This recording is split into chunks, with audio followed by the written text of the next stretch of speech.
ਇੱਕ ਓੰਕਾਰ ਸਤਨਾਮ ਕਰਤਾ ਪੁਰਖ ਨਿਰਭਉ ਨਿਰਵੈਰ ਅਕਾਲ ਮੂਰਤ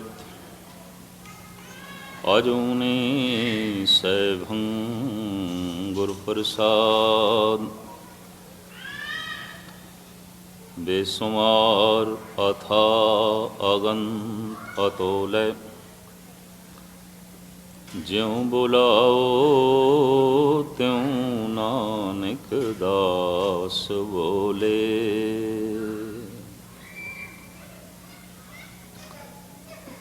ਸਨਮਾਨਯੋਗ ਗੁਰੂ ਰੂਪ ਸਾਧ ਸੰਗਤ ਜੀਓ, ਫਤਿਹ ਪ੍ਰਵਾਨ ਕਰਨੀ। ਵਾਹਿਗੁਰੂ ਜੀ ਕਾ ਖਾਲਸਾ, ਵਾਹਿਗੁਰੂ ਜੀ ਕੀ ਫਤਿਹ। ਮਨੁੱਖ ਦੇ ਪ੍ਰਾਣਾਂ ਵਿੱਚ ਜੋ ਪਿਆਸ ਹੈ, ਤੜਪ ਹੈ, ਖਿੱਚ ਹੈ, ਉਹ ਆਨੰਦ ਵਿੱਚ ਸਭ ਕੁਝ ਆ ਜਾਂਦਾ ਹੈ। ਅਧਿਆਤਮਕ ਬਲ, ਸਮਾਧੀ, ਪਰਮ ਰਸ, ਪਰਮ ਸ਼ਾਂਤੀ, ਨਿਰਵੈਰਤਾ, ਨਿਰਭੈਤਾ, ਤਮਾਮ ਦੈਵੀ ਗੁਣ। ਇੰਜ ਕਹਿ ਲਓ, ਸਾਰੇ ਰੱਬੀ ਗੁਣਾਂ ਨੂੰ ਜੇ ਕਿਧਰੇ ਇੱਕ ਸ਼ਬਦ ਦੇ 'ਚ ਬਿਆਨ ਕਰਨਾ ਹੋਵੇ ਤਾਂ ਇਤਨਾ ਹੀ ਕਹਿ ਦੇਣਾ ਕਾਫੀ ਹੈ, ਆਨੰਦ। ਇਹਦੇ 'ਚ ਸਭ ਕੁਝ ਆ ਗਿਆ। ਅਤੇ ਮੈਂ ਇਹ ਵੀ ਅਰਜ਼ ਕਰਦੇ ਹਾਂ, ਆਨੰਦ ਨੂੰ ਕਿਧਰੇ ਸੁੱਖ ਨਾ ਸਮਝ ਲੈਣਾ। ਸੁੱਖ ਸੀਮਤ ਆਉਂਦਾ ਹੈ, ਔਰ ਸੁੱਖ ਨੂੰ ਦੁੱਖ ਦੇ 'ਚ ਬਦਲਦਿਆਂ ਦੇਰ ਨਹੀਂ ਲੱਗਦੀ। ਸਾਰਿਆਂ ਦੀ ਜ਼ਿੰਦਗੀ ਦਾ ਇਹ ਅਨੁਭਵ ਹੋਵੇਗਾ, ਕੱਲ੍ਹ ਤੱਕ ਜੋ ਸੁੱਖ ਸੀ ਉਹ ਅੱਜ ਦੁੱਖ ਬਣ ਗਿਆ। ਹਰ ਉਹ ਵਸਤੂ ਜੋ ਕਿਸੇ ਵਕਤ ਸੁੱਖ ਪ੍ਰਤੀਤ ਹੁੰਦੀ ਹੈ, ਲਾਜ਼ਮੀ ਨਹੀਂ ਉਹ ਸੁੱਖ ਹਮੇਸ਼ਾ ਹੀ ਹੋਵੇ, ਉਹ ਦੁੱਖ ਦੇ 'ਚ ਬਦਲ ਜਾਂਦਾ ਹੈ। ਲੇਕਿਨ ਆਨੰਦ ਆਪਣੀ ਇੱਕ ਥਾਂ 'ਤੇ ਹੈ। ਆਨੰਦ ਸਿੱਧਾ ਪਰਮਾਤਮਾ ਤੋਂ ਮਿਲਦਾ ਹੈ, ਸੁੱਖ ਪਦਾਰਥਾਂ ਤੋਂ ਮਿਲਦਾ ਹੈ। ਅਤੇ ਪਦਾਰਥ ਪਰਮਾਤਮਾ ਦੀ ਛਾਇਆ ਨੇ। ਮਹਾ ਮਾਈ ਤਾਂ ਕੀ ਹੈ ਛਾਇਆ। ਦਰਖਤ ਦੀ ਛਾਇਆ ਲਈ ਸਾਨੂੰ ਕੋਈ ਉੱਪਰ ਉੱਠਣ ਦੀ ਲੋੜ ਨਹੀਂ ਹੈ। ਛਾਇਆ ਜ਼ਮੀਨ 'ਤੇ ਵੀ ਮਿਲ ਜਾਂਦੀ ਹੈ। ਪਦਾਰਥਾਂ ਨੂੰ ਪ੍ਰਾਪਤ ਕਰਨ ਲਈ, ਧੀਆਂ ਪੁੱਤਰਾਂ ਦੀ ਪੂਰਤੀ ਕਰਨ ਲਈ, ਸੰਸਾਰਿਕ ਜਸ ਪ੍ਰਭਤਾ ਹਾਸਲ ਕਰਨ ਲਈ ਕੋਈ ਸੁਰਤ ਉੱਚੀ ਕਰਨ ਦੀ ਲੋੜ ਨਹੀਂ ਹੈ। ਨਿਰਵੈਰ ਬਣਨ ਦੀ, ਨਿਰਭੈ ਬਣਨ ਦੀ, ਦਿਆਲੂ ਬਣਨ ਦੀ, ਇਸ ਤਰ੍ਹਾਂ ਦੀ ਕੋਈ ਲੋੜ ਨਹੀਂ ਹੈ। ਬੜੇ ਬੜੇ ਕਠੋਰ ਬੰਦਿਆਂ ਦੇ ਵੀ ਧੀਆਂ ਪੁੱਤਰ ਹੈਗੇ ਨੇ, ਔਰ ਬੜੇ ਬੜੇ ਜ਼ਾਲਮ ਲੋਕਾਂ ਕੋਲ ਵੀ ਸਤਾ ਹੈ ਸੀ। ਬੜੇ ਬੜੇ ਦੁਸ਼ਟ ਮਨੁੱਖਾਂ ਕੋਲ ਵੀ ਸੰਸਾਰ ਦੇ ਸੁੱਖ ਹੈ ਸਨ। ਸੁੱਖ ਦੀ ਪ੍ਰਾਪਤੀ ਲਈ ਕੋਈ ਸੁਰਤ ਉੱਚੀ ਕਰਨ ਦੀ ਲੋੜ ਨਹੀਂ। ਇਸ ਵਾਸਤੇ ਮੈਂ ਅਰਜ਼ ਕਰਾਂ, ਬੜੇ ਬੜੇ ਨੀਵੇਂ ਮਨੁੱਖਾਂ ਕੋਲ ਵੀ ਤੁਹਾਨੂੰ ਦੁਨਿਆਵੀ ਸੁੱਖ ਮਿਲਣਗੇ। ਬੜੇ ਬੜੇ ਦੁਸ਼ਟ ਬੰਦਿਆਂ ਕੋਲ ਵੀ ਤੁਹਾਨੂੰ ਸੰਸਾਰ ਦਾ ਸੁੱਖ ਮਿਲੇਗਾ। ਕਿਉਂਕਿ ਸੁੱਖ ਕੀ ਹੈ? ਸੰਸਾਰਿਕ ਪਦਾਰਥ, ਇਹ ਦਰਖਤ ਦੀ ਛਾਇਆ ਹੈ, ਪਰਮਾਤਮਾ ਰੂਪੀ ਦਰਖਤ ਦੀ ਛਾਇਆ ਹੈ। ਅਤੇ ਛਾਇਆ ਬਦਲਦੀ ਰਹਿੰਦੀ ਹੈ, ਅੱਜ ਇਸ ਪਾਸੇ, ਕੱਲ੍ਹ ਉਸ ਪਾਸੇ। ਛਾਇਆ ਦੇ 'ਚ ਪਲਟਾ ਹੈ।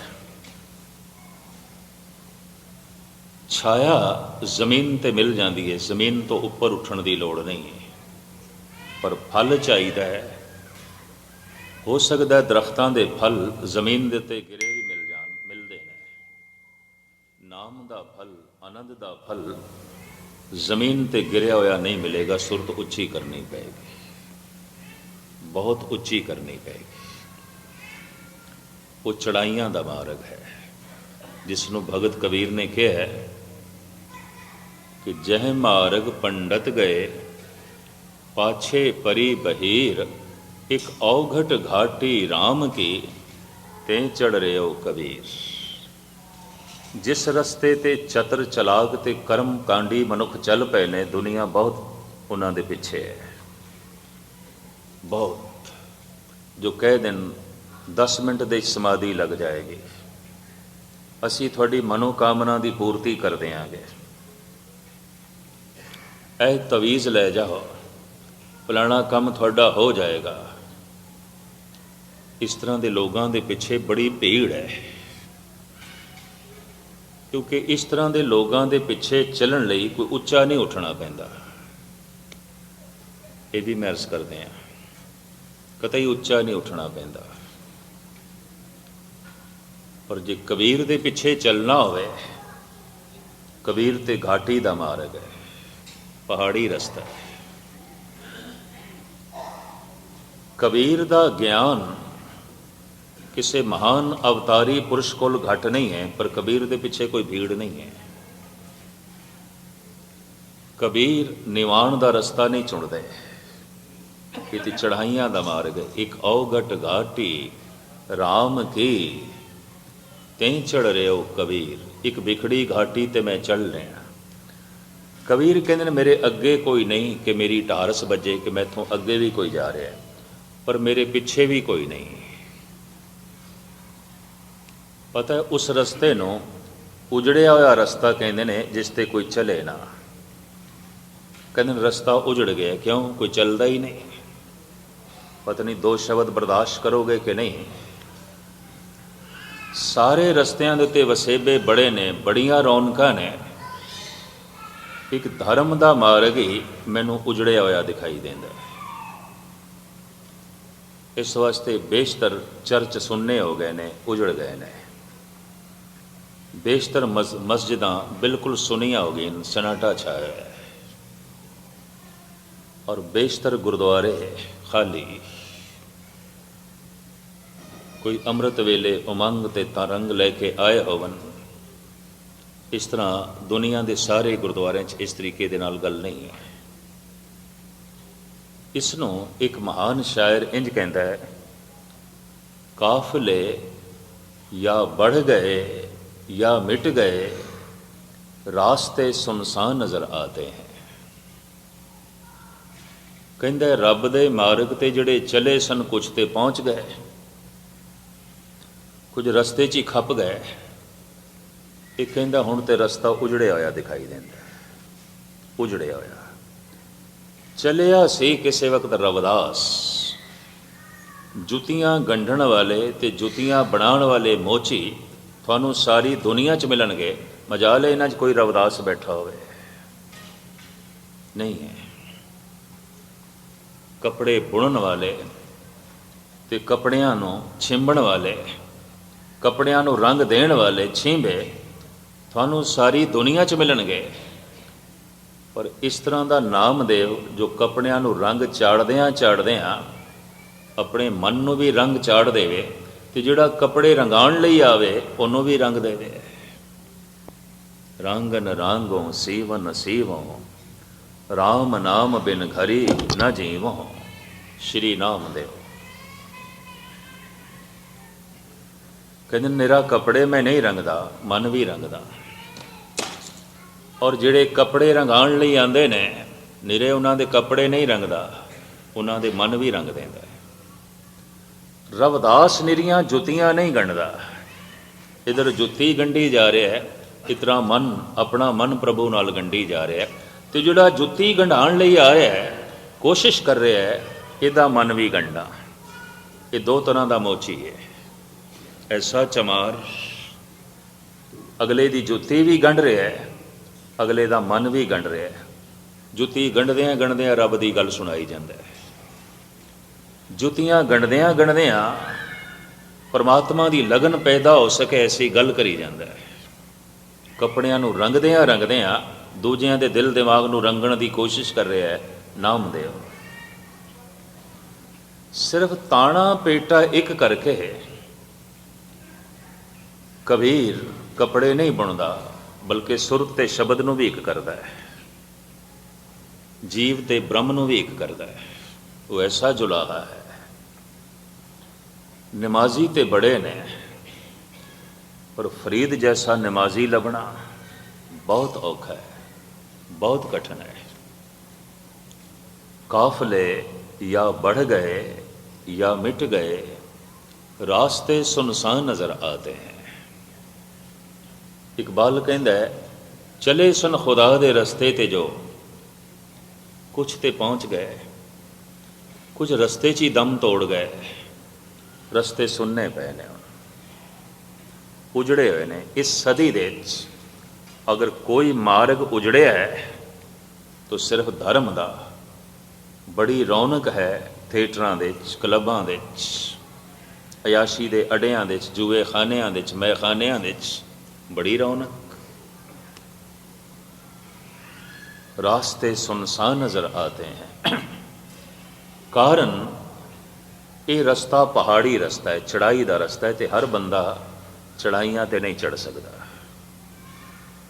ਚਾਹੇ ਸਰੀਰ ਕਰਕੇ ਚੜਨਾ ਹੋਵੇ ਤਾਂ ਵੀ ਕਠਿਨ ਹੈ, ਚਾਹੇ ਸੁਰਤ ਕਰਕੇ ਚੜਨਾ ਹੋਵੇ ਤਾਂ ਵੀ ਕਠਿਨ ਹੈ। ਧਰਮ ਦਾ ਮਾਰਗ ਹੈ ਸੁਰਤ ਨੂੰ ਉੱਚਾ ਕਰਨਾ। ਛਾਇਆ ਦੁਨਿਆਵੀ ਸੁੱਖ ਤੇ ਜ਼ਮੀਨ ਤੇ ਵੀ ਮਿਲ ਜਾਣਗੇ, ਕਿਉਂਕਿ ਦਰਖਤ ਦੀ ਛਾਂ ਜ਼ਮੀਨ ਤੇ ਉੱਚਾ ਉੱਠਣ ਦੀ ਲੋੜ ਨਹੀਂ। ਧਨਵਾਨ ਬਣਨ ਲਈ ਲਾਜ਼ਮੀ ਨਹੀਂ ਹੈ ਕਿ ਕੋਈ ਸੰਤੋਖੀ ਵੀ ਬਣੇ। ਧੀਆਂ ਪੁੱਤਰ ਦੀ ਪ੍ਰਾਪਤੀ ਕਰਨ ਲਈ ਲਾਜ਼ਮੀ ਨਹੀਂ ਕਿ ਕੋਈ ਜਪ ਤਪ ਵੀ ਕਰੇ। ਧੀਆਂ ਪੁੱਤਰ ਤੇ ਪਸ਼ੂ ਪੰਖੀਆਂ ਦੇ ਵੀ ਆਉਂਦੇ ਨੇ, ਔਲਾਦ ਤੇ ਉਹਨਾਂ ਦੀ ਵੀ ਆਉਂਦੀ ਹੈ। ਸਾਰ ਕਿਤਾਵਲੀ ਦਾ ਕਰਤਾ ਕਹਿੰਦਾ ਹੈ, ਨਿੰਦਰਾ ਆਲਸ ਭੋਗ ਭੈ ਇਹ ਪਸ ਪੁਰਖ ਸਮਾਨ, ਨਰਨ ਗਿਆਨ ਨਿਜ ਅਧਿਕਤਾ ਗਿਆਨ ਬਿਨਾ ਪਸ਼ੂ ਜਾਨ। ਰੱਬੀ ਗਿਆਨ ਤੋਂ ਬਿਨਾ ਮਨੁੱਖ ਦੀ ਕੀ ਭੁੱਖਤ ਹੈ? ਕੁਛ ਵੀ ਨਹੀਂ। ਤਾਂ ਖੈਰ ਮੈਂ ਅਰਜ਼ ਕਰਾਂ, ਮਨੁੱਖ ਦੇ ਪ੍ਰਾਣਾਂ ਦੇ ਵਿੱਚ ਪਿਆਸ ਤੇ ਐਸੀ ਹੈ ਕਿ ਐਸਾ ਸੁੱਖ ਮਿਲੇ ਜਿਹੜਾ ਦੁੱਖ ਦੇ 'ਚ ਨਾ ਬਦਲੇ, ਉਸੇ ਨੂੰ ਆਨੰਦ ਕਹਿੰਦੇ ਨੇ। ਐਸਾ ਜੀਵਨ ਮਿਲੇ ਜੋ ਮੌਤ ਦੇ 'ਚ ਨਾ ਬਦਲੇ, ਉਸੇ ਨੂੰ ਆਨੰਦ ਕਹਿੰਦੇ ਨੇ। ਐਸਾ ਸੁਹੱਪਣ ਮਿਲੇ ਜੋ ਕਰੂਪਤਾ ਦੇ 'ਚ ਨਾ ਬਦਲੇ, ਉਸੇ ਨੂੰ ਆਨੰਦ ਕਹਿੰਦੇ ਨੇ। ਔਰ ਐਸਾ ਨਫਾ ਝੋਲੀ ਦੇ 'ਚ ਪਵੇ ਜੋ ਨੁਕਸਾਨ ਦੇ 'ਚ ਨਾ ਬਦਲੇ, ਉਸੇ ਨੂੰ ਆਨੰਦ ਕਹਿੰਦੇ ਨੇ। ਆਨੰਦ ਆਨੰਦ ਸਭ ਕੋ ਕਹੇ, ਆਨੰਦ ਗੁਰੂ ਤੇ ਜਾਣਿਆ। ਮੈਂ ਫਿਰ ਅਰਜ਼ ਕਰਾਂ, ਸੁੱਖ ਪਦਾਰਥਾਂ ਤੋਂ ਵੀ ਮਿਲ ਜਾਂਦਾ ਹੈ, ਆਨੰਦ ਪਰਮਾਤਮਾ ਤੋਂ ਮਿਲੇਗਾ। ਸੁੱਖ ਪਰਿਵਾਰ ਤੋਂ ਵੀ ਮਿਲ ਸਕਦਾ ਹੈ, ਆਨੰਦ ਨਿਰੰਕਾਰ ਤੋਂ ਮਿਲੇਗਾ। ਔਰ ਆਨੰਦ ਕੀ ਹੈ? ਇਹ ਜੋ ਮਨੁੱਖ ਦੇ ਪ੍ਰਾਣਾਂ ਦੇ 'ਚ ਪਿਆਸ ਹੈ, ਐਸੀ ਜ਼ਿੰਦਗੀ ਮਿਲੇ ਜੋ ਮੌਤ ਦੇ 'ਚ ਨਾ ਬਦਲੇ, ਐਸੀ ਜਵਾਨੀ ਮਿਲੇ ਜੋ ਬੁਢੇਪੇ ਦੇ 'ਚ ਨਾ ਬਦਲੇ, ਐਸਾ ਸੁੱਖ ਮਿਲੇ ਜੋ ਦੁੱਖ ਦੇ 'ਚ ਨਾ ਬਦਲੇ, ਐਸੀ ਇੱਜ਼ਤ ਮਿਲੇ ਜਿਹਦੇ ਥੱਲੇ ਬੇਇੱਜ਼ਤੀ ਬਿਲਕੁਲ ਨਾ ਹੋਵੇ, ਐਸੀਆਂ ਖੁਸ਼ੀਆਂ ਮਿਲਣ ਜਿਹਦੇ ਪਿੱਛੇ ਗਮ ਬਿਲਕੁਲ ਨਾ ਹੋਵੇ। ਬਸ ਇਸੇ ਨੂੰ ਆਨੰਦ ਕਹਿੰਦੇ ਨੇ। ਆਨੰਦ ਦੇ 'ਚ ਕੀ ਹੈ? ਗੁਰੂ ਨਾਨਕ ਦੇਵ ਜੀ ਮਹਾਰਾਜ ਕਹਿੰਦੇ ਨੇ, ਨਾਨਕ ਬੱਧਾ ਘਰ ਤਹਾਂ ਜਿੱਥੇ ਮਿਰਤ ਨਾ ਜਨਮ ਜਰਾ। ਜੰਮਣਾ ਨਹੀਂ ਹੈ, ਮਰਨਾ ਨਹੀਂ ਹੈ, ਬੁਢੇਪਾ ਨਹੀਂ ਹੈ, ਇਸ ਤਰ੍ਹਾਂ ਦੀ ਤਰਜ਼ੇ ਜ਼ਿੰਦਗੀ ਨਹੀਂ ਹੈ ਉੱਥੇ। ਖੈਰ ਮੁਖਤਸਰ ਹੁਣ ਅਰਜ਼ ਕਰਾਂ, ਆਨੰਦ ਦੀ ਪ੍ਰਾਪਤੀ ਦਾ ਵਸੀਲਾ ਜਪ। ਤੇ ਜਪ ਉਸ ਨੂੰ ਕਹਿੰਦੇ ਨੇ, ਇਹ ਰਸਨਾ ਕਿਸੇ ਇੱਕ ਸ਼ਬਦ ਨੂੰ ਬਾਰ-ਬਾਰ ਰਟਨ ਕਰੇ, ਬਾਰ-ਬਾਰ। ਵਾਹਿਗੁਰੂ ਵਾਹਿਗੁਰੂ ਵਾਹਿਗੁਰੂ। ਇਹ ਮੰਤਰ ਉਤਨਾ ਹੀ ਆਉਂਦਾ ਹੈ, ਕਰੀਬਨ ਜਿਤਨੀ ਦੇਰ ਦੇ 'ਚ ਅਸੀਂ ਸਵਾਸ ਗਰਾਸ ਲੈਂਦੇ ਹਾਂ, ਬਸ ਉਤਨੀ ਇਸ ਦੀ ਜੋ ਹੈ ਗਤੀ ਹੈ, ਉਤਨੀ 'ਚ ਹੀ ਆਪਣੇ ਆਪ ਪੂਰਾ ਹੋ ਜਾਂਦਾ ਹੈ। ਇਹਨੂੰ ਸਵਾਸ ਗਰਾਸ ਦੇ 'ਚ ਪੂਰਾ ਨਹੀਂ ਕਰਨਾ, ਇਹ ਆਪੇ ਹੀ ਪੂਰਾ ਹੋ ਜਾਂਦਾ ਹੈ ਉਤਨੇ 'ਚ ਹੀ। ਵਾਹਿਗੁਰੂ ਵਾਹਿਗੁਰੂ। ਇਸਲਾਮੀ ਮੰਤਰ ਵੀ ਐਸਾ ਹੈ, ਅੱਲਾਹੂ ਅੱਲਾਹੂ, ਇਸੇ 'ਚ ਪੂਰਾ ਹੋ ਜਾਂਦਾ ਹੈ। ਮੈਂ ਦੇਖਿਆ सूफी मुसलमान फ़कीर ऐसा ही जपते हैं, अल्लाह अल्लाह। बिल्कुल गति यही रहिंदी है। और सहजे सरलता दे नाल मनुख जितनी देर दे श्वास ग्रास लैंदा है, तो वाहेगुरू पूरा हो जाता है। इसनूं रटी जाना है। ये गल वखरी है कि तार्किक बंदा कह देगा तो पुनरुक्ति है, ਇਹਦੀ ਰੈਪੀਟੇਸ਼ਨ ਹੈ। ਐਵੇਂ ਬਾਰ-ਬਾਰ ਦੁਹਰਾਈ ਜਾਓ ਬੱਚਿਆਂ ਦੀ ਤਰ੍ਹਾਂ। ਮੈਨੂੰ ਇੱਕ ਬੜੇ ਸਿਆਣੇ ਬੰਦੇ ਨੇ ਤੇ ਦਿੱਲੀ ਕਹਿ ਵੀ ਦਿੱਤਾ ਸੀ, ਕਹਿਣ ਲੱਗਾ, ਗਏ ਨਹੀਂ ਜੀ, ਗੁਰੂ ਗ੍ਰੰਥ ਸਾਹਿਬ ਦੇ 'ਚ ਰੈਪੀਟੇਸ਼ਨ ਹੈ, ਪੁਨਰੁਕਤੀ ਹੈ। तो मैनू कहन लगे मैं थोड़ियां दो चार नज़मां पंजाबी दियां उर्दू दियां सुनिया ने किसी को, तो तुसी कवि दिमाग रखते हो तो इतना तो थानू पता होगा कि पुनरुक्ति दोष है, रेपीटेशन साहित्यिक दुनिया विच दोष है। मैं कहा होवेगी दोष, साहित्य ने मन लिया होगा, साहित्यकारा ने मन लिया होगा, परमात्मा नहीं मनता, प्रकृति नहीं मनती, मैं भी नहीं मनता कि पुनरुक्ति दोष है। अजे तो मैं कुछ होर कहना सी, कहन लगा गैनी जी थोड़ी कथा च भी मैनू पुनरुक्ति दिखाई देती है, रेपीटेशन। और कहन लगा एक शब्द विच गुरु ग्रंथ साहब के एक शब्द की जिहड़ी गल है दूजे तीजे च भी हुई है, चौथे पंजवें च भी हुई है। और मैनू कहन लगा मुद्दतां तो थानू सुन रहा, तुसीं भी घूम फिर के उत्थे ही आ जाते हो। पुनरुक्ति, रेपीटेशन, ये तो दोष है। मैं कहा दोष तू मनदा होवेगा, साहित्यकार मनते होणगे, प्रकृति नहीं मनती, परमात्मा नहीं मनता, मैं नहीं मनता। मैं कहा पुनरुक्ति ते ही जीवन है। कहने लगे किस तरह जीवन है, जिंदगी किस तरह पुनरुक्त हो गई। मैं कहा देखो एक श्वास हुण तू अंदर ले गया है तो हुण एक बाहर आया, हुण मुड़ के अंदर ना ले जाए, नहीं तो रिपीट हो जाएगा, ये तो पुनरुक्ति हो जाएगी, ये तो दोष है। बार बार श्वास क्यों लेना, एक कोई दफा ले। नब्ज़ बार बार चल रही है, दिल बार बार धड़कता है, श्वास ग्रास बार बार चलते हैं, पृथ्वी के उत्ते दिन बार बार आउंदा है, रात बार बार आउंदी है, पानी बार बार पीने आ, रोटी बार बार खाने, एक कोई दफ़ा जिंदगी खानी चाहिए है।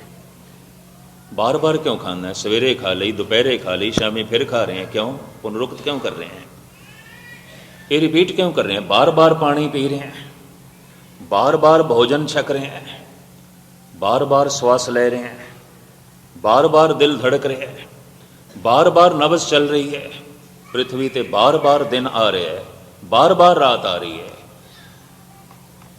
कहने लगा है इतनी पुनरुक्ति है। कहने लगे मैं इस ढंग नाल सोचिया नहीं सी। बार बार हर के गुण गाओ, पातशाह की बाणी कहती है बार बार रटी जाओ वाहेगुरु वाहेगुरु, उतने चिर तक करी जा जितने चिर तक तो वाहेगुरु का रूप नहीं हो जाता। दोनों रटन करी जा। भारत देश ते भारत तो बाहर इस्लामी दुनिया जितने गुरमंत्र ने करीबन करीबन उस श्वास ग्रास दे पूरे हो जाते हैं। राम पूरा हो जाता है, ओम पूरा हो जाता है, वाहेगुरु पूरा हो जाता है, अल्लाह हो इसे च पूरा हो जाता है। ये अपने अपने जप करन वालियां दे मंत्र ने। जगत गुरु बाबा कहते भी ने कोई बोले राम राम, कोई खुदा, कोई सेवे गुसैया, कोई अल्लाह, कोई अल्लाह अल्लाह कहता है। मंत्र ने। भुख ते सारियां दे अंदर इको है, भोजन सारियां दा एक नहीं है। एक कौम का भोजन भी एक नहीं, सारी दुनिया का भोजन तो एक है ही नहीं। खुराक अलग अलग है। जे सिर्फ भारत नूं ही लो तो बंगालियां का खाना कुछ होर है तो करनाटकियां का कुछ होर है, महाराष्ट्रियन कुछ होर ढंग नाल खांदे ने, आंध्रा प्रदेश की खुराक कुछ होर है, तमिल केरला की खुराक अलग है, पहरावे भी अलग ने, गुजरातियों का खाना कुछ होर है, राजस्थानियों का कुछ होर है, पंजाबियों की खुराक कुछ होर है। लेकिन भुख कुछ होर नहीं, भुख सारियां दी इको है। भोजन एक नहीं है, भुख इको है। और खाण का मकसद भी इको ही है कि भुख मिटे, रस आवे भुख मिटे। लेकिन भोजन एक नहीं है। अंदर ते तड़प सारियां दे इको है। प्रभु मिले, परमात्मा मिले, परम आनंद मिले, सुकून मिले, शांति मिले, चैन मिले, आनंद मिले। जिस तरह भोजन एक नहीं है, भजन भी एक नहीं है, अलग अलग है।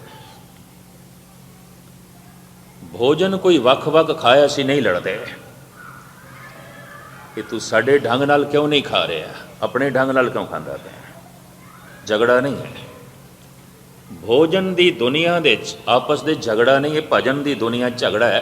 तू राम राम क्यों आखदा पिया, अल्लाह क्यों नहीं कहता। कि तू अल्लाह क्यों कह रहे हैं, वाहिगुरू क्यों नहीं कहता। ये झगड़े हैं और बड़े व्यापक झगड़े ने, बड़े भारी खून खराबे ने। भुख सारियां च इको है, भोजन एक नहीं है। परम आनंद की तड़प सारियां च इको है, भजन एक नहीं है, अलग अलग है। पर ये अलग अलग भजन का होना उन्होंने लोगों को प्रवान नहीं जिन्होंने कभी भजन का रस आया ही नहीं। जिन्होंने रस आ गया उन्होंने गल कुछ होर हो जाती है। वो तो कह देंगे ने कोई बोले राम राम, कोई खुदा है, कोई सेवे गुसैया, कोई अल्लाह है। वो तो इंज कह देता है। और हाफिज कहता है हाफिजा गर वसल ख्वाही सुला कुन बा खास आम।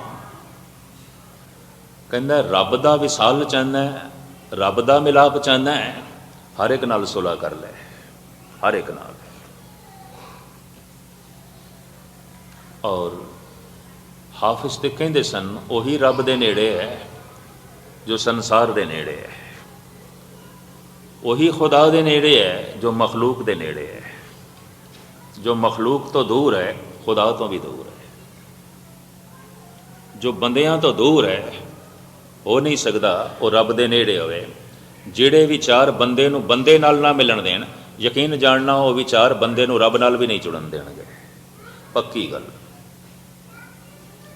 ਜਿਹੜੇ विचार मनुख ते मनुख दे विचकार दीवार खड़ी कर देन, वो विचार मनुख ते खुदा दे विचकार भी दीवार समझ लेने चाहिए ने। मनुख ते परमात्मा दे विचकार भी दीवार समझ लेने चाहिए। मनुख ते मैं समझदा सदियां तो अनंत काल तो दीवारां ही खड़ी करी जा रहा, नवीआं तो नवीआं, पुरानियां टुटदियां नहीं पियां, नवीआं होर खड़ियां हो रही। पुराने मसले हल नहीं होंदे, नवे होर। बंदा बंदे तो दूर होंदा गया, बहुत दूर। भावें साइंस बड़ी नेड़े ले आई है, अज कोई दूरी जमीन की दूरी तो नहीं रही, पर बंदा बंदे तो बहुत दूर हो गया। मनुख मनुख तो बहुत दूर है। पाकिस्तान तो पड़ोस दे च है, हिंदुस्तान तो बहुत दूर है, बड़ा दूर है। जमीन के तल ते नहीं, हिरदे के तल ते बड़ियां दीवारां खड़ियां ने, बड़ियां दीवारां खड़ियां ने। मिलना ही औखा है। तो पाकिस्तान की तो गल छड्डो, हिंदुस्तान दे च रहण वाले हिंदू ते मुसलमान बहुत दूर ने, बहुत दूर ने, बड़ी भयंकर दूरी है। राम ते खुदा दी बहुत वड्डी दूरी है। भावें दूरी नहीं है पर मनुख ने कर दी है। राम खुदा दे नेड़े नहीं है, खुदा राम दे नेड़े नहीं है। इस वास्ते सारे हिंदू समाज का जोर सी मस्जिद गिरा दईए, इत्थे खुदा दी गूंज आउंदी है। और सारे मुसलमानों की कोशिश सी मस्जिद नूं बचाईए, या किसी वक्त बाबर ने मंदिर गिराया, बाबर को ताकत आई, उसने मंदिर गिरा के मस्जिद खड़ी की थी। अजोके सत्ताधारियों को सत्ता आई, इन्होंने मस्जिद गिरा के मंदिर खड़ा कर दिता। एक ने मंदिर गिराया, एक ने मस्जिद गिराई। ये सामने है। जद मंदिर गिरिया सी, हज़ारां हिंदू ज़ारो ज़ार रोए सन। जद मस्जिद गिरी सी, तड़पे सन मुसलमान इस तरह जिवें जल तो बिना मछली तड़पदी है। तो बड़ी अफरा तफरी मची सी। साबका उप प्रधानमंत्री चौधरी देवी लाल हरियाणे तो, इसने पार्लियामेंट दे आवाज़ उठाई, मसला हल हो सकता है, इनू गुरुद्वारा बना दो। राम की धुन भी गूंजती रहेगी, अल्लाह भी गूंजता रहेगा। गुरु ग्रंथ साहब का प्रकाश कर दो। तो उन्हें पार्लियामेंट के बोल बोले सन, अखबार छपे सन, इसनों गुरुद्वारा बना दो। मस्जिद ढाण की लोड़ नहीं पैगी, मंदिर नाल नफरत नहीं होएगी, क्योंकि अल्लाह की धुन भी गूंजती रहेगी, राम की धुनी भी गूंजती रहेगी। पर हर एक को इतनी अकल थोड़ी होती है, हर एक को इतनी सियाणप थोड़ी आती है। सता की ताकत विच बाबर आया, उन्हें मंदिर गिरा दिता। सता की ताकत विच अजोके आए, इन्होंने मस्जिद गिरा दी। जब मंदिर गिरिया सी, हिंदू ज़ारो ज़ार रोया सी। जब मस्जिद गिरी, मुसलमान ज़ारो ज़ार रोया, तड़पे। मस्जिद दीवार बन गई, मंदिर दीवार बन गए। बंदे बंदे का मिलना औखा। और जो मस्जिद दीवार बन जाए, यकीन जानो खुदा का घर नहीं है। जो मंदिर दीवार बन जाए, औखे ना होना भगवान का घर नहीं है। और जिहड़ा गुरुद्वारा दीवार बन जाए, सिख का सिख नाल मिलना ही औखा हो जाए। लोगों ने वंडे हुए ने। मैं तो देख के दंग रह गया। इधर मलेशिया सिंगापुर के मलवईयां का गुरुद्वारा है, ये दुआबियां का है, ये जट्टां का है, ये मजहबियां का है, ये रामगढ़ियां का है। गुरु का गुरुद्वारा केड़ा है, गुरु का द्वार केड़ा है? कोई रामगढ़ियां का, कोई जट्टां का, कोई मलवईयां का, कोई दुआबियां का। और एक गुरुद्वारे का नाम उन्होंने रखे है पापियां का गुरुद्वारा। मलेशिया के सिंगापुर के ये पापियां का गुरुद्वारा है। फिर गुरु का दर केड़ा होया? कोई पापियां का हो गया, कोई जट्टां का हो गया, कोई मलवईयां का हो गया, कोई दुआबियां का हो गया, कोई रामगढ़ियां का हो गया। और हैरानगी की गल, इंग्लैंड के मजहबियां का भी बन गया, मजहबियां का है। और सिंगापुर भी है, ये मजहबियां का गुरुद्वारा। फिर गुरु का द्वार केड़ा होया? मैं अर्ज करा, जिहड़ा गुरुद्वारा भी बंदे ते बंदे दे विचकार दीवार बन जाए, वो किसी बंदे का घर हो सकता है। ठीक है, रामगढ़ियां का हो सकता है, जट्टां का हो सकता है, पापियां का हो सकता है, दुआबियां का हो सकता है, मलवईयां का हो सकता है। गुरु का नहीं। गुरु का द्वार तो सारिया दीवारां नूं तोड़दा है, वो तो सारी दुनिया की दीवारां नूं तोड़दा है। और गुरुद्वारे 'च कोई दीवार खड़ी कर दे, उसकी खड़ी की होगी, गुरु ने नहीं खड़ी की। इतनी महर्ज करते हैं। ये गल वक्री। इस तो अगे मैं कहां, पता नहीं शब्द तुहानूं हजम होंदे ने कि नहीं, पर इतनी गल तो स्पष्ट है कि जिहड़े विचार मनुख दे विचकार दीवार खड़ी कर देन, वो विचार परमात्मा नाल भी नहीं जुड़न देणगे, वो परमात्मा के नेड़े भी नहीं होण देणगे। हाफिज मुसलमान है, ये कहता है, हाफिजा अगर वसल ख्वाही सुला कुन बा खासो आम बा मुसलमा अल्लाह अल्लाह बा हनूदा राम राम। कहता मुसलमान मिले तेनों अल्लाह कर दें, हिंदू मिले राम राम कर दें। मुसलमान फकीर मुसलमान है, कहता मैनू राम आखण दे कोई इतराज़ नहीं, मैनू अल्लाह कहण दे कोई संकोच नहीं। एक बंदा इडली डोसा खा रहा है, तमिलनाडु करनाटकी लोग, केरला के लोग, उन्हों का खाना यही है। तो कोई पंजाबी लड़ पवे की खा रहे हैं, ये कोई खुराक आती है? पर यकीन जानो, आलूआं का पराठा तुसी खाओ तो तमिल लोग भी औखे हो जाने, की खा रहे हैं, ये खांदा की पे तू? वो भी अपने ढंग नाल औखे, उन्होंने अपनी खुराक। भोजन वख वख हो सकता है, भुख वख वख नहीं है। मंत्र अलग अलग हो सकते हैं, भजन अलग अलग हो सकता है। यही गुरु नानक का सिद्धांतिक नुकता है।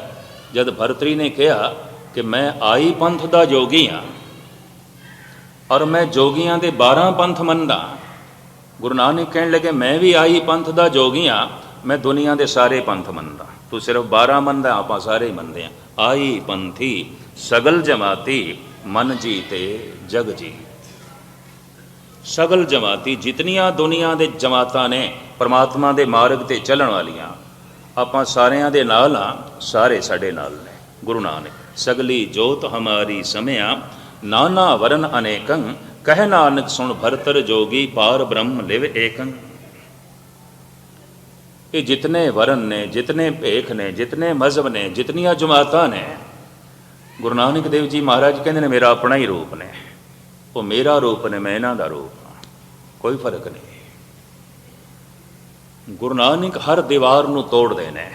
ये दुनिया का ऐसा ਜੋ ਹੈ ਸਿਧਾਂਤਿਕ ਨੁਕਤਾ ਧਰਮ ਦਾ ਸੀ, ਜਿਹਦੀ ਲਪੇਟ ਦੇ ਸਾਰੇ ਆ ਸਕਦੇ ਸਨ। ਬਦਕਿਸਮਤੀ ਹੈ, ਐਸੇ ਐਸੇ ਔਖੇ ਤਰੀਕੇ ਕਰੀ ਜਾ ਰਹੇ ਹਾਂ, ਅੰਮ੍ਰਿਤ ਵੀ ਇਤਨਾ ਬਿਖਮ ਕਰੀ ਜਾਂਦੇ ਆ, ਹਰ ਇੱਕ ਛਕ ਹੀ ਨਾ ਸਕੇ। ਆਪਣੀ ਆਪਣੀ ਮਰਿਆਦਾ, ਆਪਣੀਆਂ ਆਪਣੀਆਂ ਗੱਲਾਂ, ਆਪਣੀਆਂ ਆਪਣੀਆਂ ਤੰਗ ਦਿਲੀਆਂ, ਇੰਨੀ ਜੋੜੀ ਜਾਂਦੇ ਆ, ਦੂਜਾ ਭੋਜਨ ਛਕ ਹੀ ਨਾ ਸਕੇ, ਭੁੱਖਾ ਹੀ ਮਰੇ। ਤੇ ਕਿਸੇ ਨੂੰ ਭੁੱਖਾ ਮਾਰਨਾ ਪਾਪ ਹੈ, ਕਿਸੇ ਨੂੰ ਧਰਮ ਕਰਮ ਤੇ ਅੰਮ੍ਰਿਤ ਨੂੰ ਵਾਂਝਾ ਰੱਖਣਾ ਇਹ ਵੀ ਮਹਾਪਾਪ ਹੈ, ਔਰ ਹੁੰਦਾ ਹੈ। ਔਰ ਯਕੀਨ ਜਾਣੋ, ਰਾਜਨੀਤੀ ਦੇ ਨਾਂ ਦੇ ਉੱਤੇ ਇਤਨੇ ਪਾਪ ਨਹੀਂ ਹੋਏ ਦੁਨੀਆ ਦੇ 'ਚ ਜਿਤਨੇ ਧਰਮ ਦੇ ਨਾਂ ਦੇ ਉੱਤੇ ਹੋਏ ਨੇ ਔਰ ਹੋ ਰਹੇ ਨੇ। ਇਹ ਵੀ ਮੈਂ ਅਰਜ਼ ਕਰਦੇ ਹਾਂ, ਕਿਸੇ ਵਕਤ ਖੁਲਾਸਾ ਕਰਾਂਗਾ। ਰਾਜਨੀਤੀ ਕਰਕੇ ਜ਼ਮੀਨ ਇਤਨੀ ਦਫਾ ਖੂਨ ਨਾਲ ਨਹੀਂ ਰੰਗੀ ਗਈ ਜਿਤਨੀ ਦਫਾ ਧਰਮ ਦੇ ਨਾਂ ਤੇ ਰੰਗੀ ਗਈ ਹੈ। 60 ਲੱਖ ਯਹੂਦੀ ਹਿਟਲਰ ਨੇ ਮੌਤ ਦੇ ਘਾਟ ਉਤਾਰੇ ਧਰਮ ਦਾ ਨਾਂ ਲੈ ਕੇ। ਇਹ ਯਹੂਦੀ ਨੇ, ਇਹਨਾਂ ਨੇ ਈਸਾ ਨੂੰ ਸੂਲੀ ਤੇ ਚਾੜਿਆ ਸੀ, ਕਤਲ ਕਰ ਦੋ, ਮਾਰ ਦੋ, ਜ਼ਿੰਦਾ ਰਹਿਣ ਦਾ ਕੋਈ ਹੱਕ ਨਹੀਂ। ਕਸੂਰ ਇੱਕ ਦਾ ਹੋਵੇ, ਸਾਰਿਆਂ ਨੂੰ ਚਾੜੋ ਫਾਂਸੀ ਤੇ। ਮਜ਼ਹਬ ਦੇ ਨਾਂ ਤੇ, ਧਰਮ ਦੇ ਨਾਂ ਤੇ ਉਕਸਾਇਆ, ਤੇ ਧਰਮ ਦੇ ਨਾਂ ਦੇ ਉੱਤੇ ਕੋਈ ਦੂਸਰੇ ਦਾ ਕਤਲ ਕਰਨ ਨੂੰ ਜੋ ਹੈ ਤਿਆਰ ਹੋ ਗਿਆ, ਉਹਨੂੰ ਧਰਮ ਕਹਿਣ ਦੀ ਲੋੜ ਨਹੀਂ ਹੈ, ਰਾਜਨੀਤੀ ਹੈ, ਧਰਮ ਨਹੀਂ ਹੈ। ਧਰਮ ਦੇ 'ਚ ਆ ਜਾਂਦਾ ਹੈ ਪ੍ਰੇਮ, ਧਰਮ ਦੇ 'ਚ ਆ ਜਾਂਦਾ ਹੈ ਦਇਆ, ਧਰਮ ਦੇ 'ਚ ਆ ਜਾਂਦੀ ਹੈ ਸਮਦ੍ਰਿਸ਼ਟੀ, ਧਰਮ ਦੇ 'ਚ ਆ ਜਾਂਦੇ ਨੇ ਨਿਰਵੈਰ ਜਜ਼ਬੇ, ਧਰਮ ਦੇ 'ਚ ਆ ਜਾਂਦੀ ਹੈ ਨਿਰਭੈਤਾ। ਸਾਰੇ ਦੈਵੀ ਗੁਣਾਂ ਨੂੰ ਇਕੱਠਾ ਕਰਨਾ ਹੋਵੇ ਤੇ ਕਹਿ ਦੋ ਧਰਮ, ਕਹਿ ਦੋ ਆਨੰਦ, ਕਹਿ ਦੋ ਪਰਮਾਤਮਾ। ਹੋਰ ਕੀ ਹੁੰਦਾ ਪਰਮਾਤਮਾ? ਧਾਰਮਿਕ ਬੰਦੇ ਦੀ ਕਿਸ ਤਰ੍ਹਾਂ ਪਹਿਚਾਣ ਕਰੋਗੇ? ਗੁਣਾਂ ਕਰਕੇ। ਔਰ ਕਿਸ ਤਰ੍ਹਾਂ ਪਹਿਚਾਣ ਕਰੋਗੇ? ਔਰ ਇਹ ਪ੍ਰਾਪਤ ਹੁੰਦੇ ਨੇ ਜਪ ਨਾਲ, ਹੋਰ ਕੋਈ ਤਰੀਕਾ ਨਹੀਂ, ਬਾਜ਼ਾਰ ਦੇ 'ਚ ਨਹੀਂ ਵਿਕਦੇ। ਇਸ ਕਥਾ ਨਾਲ ਵੀ ਤੁਹਾਨੂੰ ਨਹੀਂ ਮਿਲਣ ਲੱਗੇ, ਸੁਣ ਲਓ ਭਾਵੇਂ ਕਿਤਨੇ, ਜਪ ਕੇ ਹੀ ਮਿਲਣਗੇ, ਉਂਝ ਨਹੀਂ ਮਿਲਣਗੇ। ਸੁਣਦੇ ਰਹੋ ਸਾਰੀ ਜ਼ਿੰਦਗੀ। ਇਹ ਵੀ ਮੈਂ ਅਰਜ਼ ਕਰਦੇ ਹਾਂ, ਦਾਨ ਨਾਲ ਵੀ ਨਹੀਂ ਮਿਲਣਗੇ, ਭਾਵੇਂ ਕਰੋੜਾਂ ਰੁਪਏ ਦਾ ਵੀ ਦਾਨ ਕਰ ਦਿਓ, ਕੁਛ ਵੀ ਨਹੀਂ ਹੋਏਗਾ।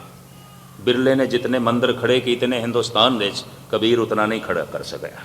ਕਬੀਰ ਨੇ ਤੇ ਇੱਕ ਵੀ ਨਹੀਂ ਬਣਾਇਆ, ਉਹ ਵਿਚਾਰਾ ਬਣਾ ਹੀ ਨਹੀਂ ਸਕਦਾ ਸੀ, ਉਹਦੇ ਕੋਲ ਪੈਸੇ ਹੀ ਨਹੀਂ ਸਨ। ਉਹਦੀ ਤੇ 2 ਟਾਈਮ ਦੀ ਰੋਟੀ ਬੜੀ ਮੁਸ਼ਕਿਲ ਨਾਲ ਚੱਲਦੀ ਸੀ। ਇੱਕ ਦੋਏ ਮੰਦਰ, ਇੱਕ ਦੋਏ ਬਾਟ, ਹਮਕੋ ਸਾਥਰ, ਉनको ਖਾਟ। ਮਾਂ ਰੋਂਦੀ ਹੈ ਕਬੀਰ ਦੀ, ਇਹ ਮੇਰੇ ਪੋਤਰੇ ਕਿਵੇਂ ਪਲਣਗੇ?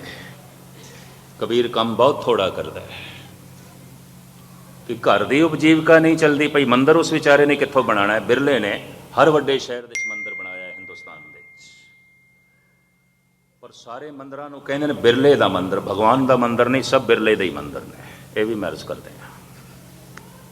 ਮੈਨੂੰ ਕਿਸੇ ਨੇ ਕਹਿ ਦਿੱਤਾ ਸੀ, ਬੜਾ ਧਾਰਮਿਕ ਪੁਰਸ਼ ਹੈ, ਦਿੱਲੀ ਦੇ 'ਚ ਮੰਦਰ ਹੈ, ਹਰਿਦੁਆਰ ਦੇ 'ਚ ਮੰਦਰ ਹੈ, ਜੈਪੁਰ ਦੇ 'ਚ ਮੰਦਰ ਹੈ, ਬੰਬੇ ਦੇ 'ਚ ਹੈ, ਕਲਕੱਤੇ ਦੇ 'ਚ ਹੈ, ਬ੍ਰਿਜਰਾਜ ਨਗਰ ਦੇ 'ਚ ਹੈ, ਗਿਣਤੀ ਕਰਦੇ ਜਾਓ, ਹਰ ਤੀਰਥ ਦੇ ਉੱਤੇ ਇਸਨੇ ਮੰਦਰ ਖੜਾ ਕੀਤਾ ਹੈ।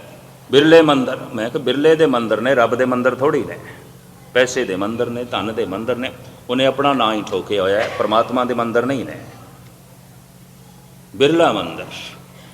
ਤੇ ਜੇ ਹੁਣ ਤੁਸੀਂ ਆ ਕੋਈ ਇਹਨਾਂ ਮੰਦਰਾਂ ਦੇ ਬਣਾਉਣ ਕਰਕੇ ਤੇ ਇਹਨਾਂ ਕਰੋੜਾਂ ਅਰਬਾਂ ਰੁਪਏ ਦੇ ਦਾਨ ਦੇਣ ਦੇ ਨਾਲ ਇਹ ਮਹਾਨ ਹੋ ਗਿਆ ਹੈ, ਨਹੀਂ, ਇਸ ਤਰ੍ਹਾਂ ਦੇ ਕਰੋੜਾਂ ਬਿਰਲੇ ਇਕੱਠੇ ਕਰੀਏ, ਕਬੀਰ ਦੇ ਚਰਨਾਂ ਦੀ ਖਾਕ ਵੀ ਨਹੀਂ ਹੈ, ਕਬੀਰ ਦੇ ਪੈਰਾਂ ਦੀ ਦੌੜ ਵੀ ਨਹੀਂ ਹੈ।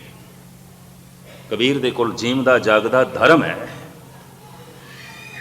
ਔਰ ਉਸੇ ਧਰਮ ਨੂੰ ਬਿਰਲਾ ਪੈਸੇ ਦੇ ਜ਼ੋਰ ਨਾਲ ਖਰੀਦਣਾ ਚਾਹੁੰਦਾ, ਨਹੀਂ ਮਿਲ ਸਕਦਾ।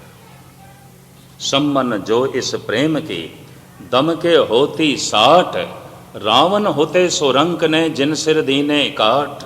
ਇੱਕ ਬੜੀ ਕੀਮਤੀ ਗੱਲ ਗੁਰੂ ਅਰਜਨ ਦੇਵ ਜੀ ਮਹਾਰਾਜ ਨੇ ਕਰ ਦਿੱਤੀ ਹੈ, ਔਰ ਮੈਂ ਇਹ ਵੀ ਅਰਜ਼ ਕਰਾਂ, ਸ਼ਾਇਦ ਇੱਕੋ ਇੱਕ ਗ੍ਰੰਥ ਧੰਨ ਗੁਰੂ ਗ੍ਰੰਥ ਸਾਹਿਬ ਜੀ ਮਹਾਰਾਜ ਨੇ, ਜਿਨ੍ਹਾਂ ਨੇ ਕੁਛ ਇਨਸਾਫ ਰਾਵਣ ਨਾਲ ਕੀਤਾ, ਵਰਨਾ ਕਿਸੇ ਨੇ ਵੀ ਨਹੀਂ ਕੀਤਾ। ਭਾਰਤ ਦੇ ਸਾਰੇ ਰਾਵਣ ਨੂੰ ਦੁਸ਼ਟ ਕਹਿੰਦੇ ਨੇ, ਸਾਰੇ ਉਸ ਨੂੰ ਜ਼ਾਲਮ ਕਹਿੰਦੇ ਨੇ। ਗੁਰੂ ਅਰਜਨ ਦੇਵ ਜੀ ਮਹਾਰਾਜ ਨੇ ਇਨਸਾਫ ਕੀਤਾ। ਇਸ ਮਹਾਂਪੁਰਸ਼ ਨੇ ਪੂਰਨ ਤੌਰ ਤੇ ਜ਼ਾਲਮ ਨਹੀਂ ਸੀ, ਹਰ ਇਹਦੇ 'ਚ ਕੋਈ ਖੂਬੀ ਨਹੀਂ ਸੀ, ਐਸਾ ਨਹੀਂ ਹੈ। ਹਰ ਮਨੁੱਖ ਦੇ 'ਚ ਕੁਝ ਗੁਣ ਆਉਂਦੇ ਨੇ, ਕੁਝ ਔਗਣ ਵੀ ਆਉਂਦੇ ਨੇ, ਤੇ ਇਸ ਪੁਰਸ਼ ਦੇ 'ਚ ਕੁਝ ਗੁਣ ਵੀ ਸਨ, ਔਰ ਗੁਣਾਂ ਦੇ ਉੱਤੇ ਬਿਲਕੁਲ ਪਰਦਾ ਪਾ ਦਿੱਤਾ ਜਾਂਦਾ। ਕਾਰਨ ਹਾਰ ਗਿਆ ਸੀ ਵਿਚਾਰਾ, ਹਾਰੇ ਹੋਏ ਦੇ ਨਾਲ ਕਲਮ ਦੇ ਧਨੀ ਨਹੀਂ ਚੱਲਦੇ, ਹਾਰੇ ਹੋਏ ਦੇ ਨਾਲ ਜ਼ਬਾਨ ਦੇ ਧਨੀ ਨਹੀਂ ਚੱਲਦੇ, ਹਾਰੇ ਹੋਏ ਮਨੁੱਖ ਦੇ ਨਾਲ ਦਿਮਾਗੀ ਬੰਦੇ ਨਹੀਂ ਚੱਲਦੇ ਹੁੰਦੇ। ਜੋ ਜਿੱਤ ਜਾਏ ਉਹ ਕਾਲਕਾ ਹੋ ਜਾਂਦੀ ਹੈ, ਉਹ ਮਹਾਕਾਲੀ ਹੋ ਜਾਂਦੀ ਹੈ, ਉਹ ਦੇਵੀ ਹੋ ਜਾਂਦੀ ਹੈ। ਤੇ ਸ਼ਾਇਦ ਕਿਧਰੇ ਹਾਰ ਜਾਏ ਤਾਂ ਫਿਰ ਡਾਇਣ ਹੈ। पुरुष है, जित गया है तो भगवान हो गया है, हार गया है तो शैतान। ये तो जित हार देते खड़ी है, दुनिया जेतू दे पीछे चल रही है। ये नहीं देखती कि ये जो जित रहा है कौन है, इसको नहीं देखती। जित गया है इस वास्ते भगवान है। राम जित गए सन, रावण हार गए सन। अगर देखा जाए इंसाफ की कसौटी नाल देखोगे, इन्ना कसूर रावण का नहीं है, राम दे भरा दा ही है।